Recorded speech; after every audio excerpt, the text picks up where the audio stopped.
Hello दोस्तों, मैं मोहम्मद इफ्तिखार आप लोग को एक जो तब्दीली हुई है समाज में उसी पर बात करने के लिए आए हैं।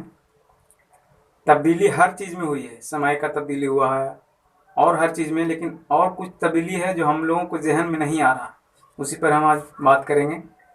जब हम लोग स्कूल में पढ़ते थे तो हम लोगों को जैसी 5वीं से 6ठी कक्षा में हम लोग जाते थे तो हम लोगों को मास्टर साहब लेख यानी निबंध लिखने के लिए कहते थे। किसी भी चीज़ पर जो जो चीज़ तुम महसूस करते हो या जिस चीज़ के बारे में तुम जानते हो उस पर लेख लिखो।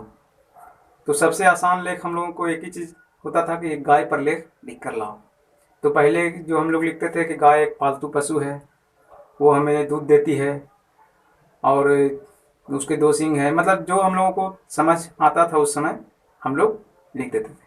लेकिन अभी उसी गाय में इतनी तब्दीली हो चुकी है समाज के अंदर में कि अगर उस पर अभी के दौर में लेख लिखा जाए तो बच्चे कैसे लिखेंगे, उसी पर हम आज बात करने के लिए आप लोग का आए हैं। सुने, अभी के बच्चे लिखेंगे कि गाय एक राजनीतिक पशु है।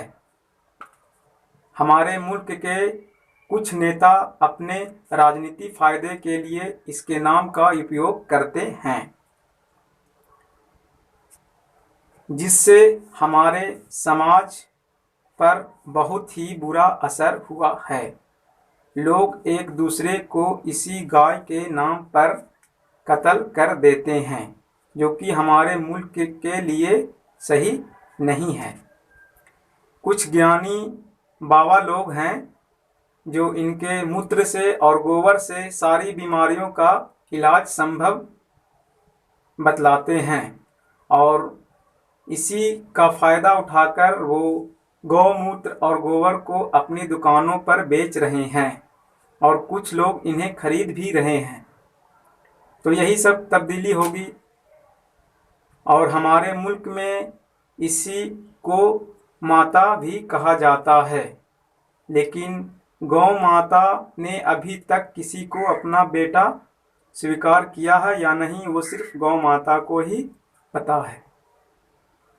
तो कहने का मतलब ये है दोस्तों कि हमारे समाज पर इन राजनीतिक नेताओं के द्वारा इसके घोले हुए जहर के द्वारा हमारे मुल्क में बहुत ही तब्दीली हो चुकी है। लोग इसी तरीके से, अगला जनरेशन जो है इसी तरीके से लेख लिख पाएंगे। तो जब तक बेवकूफ़ लोग इस धरती पर रहेंगे, चालाक लोग गद्दी पर ही रहेंगे।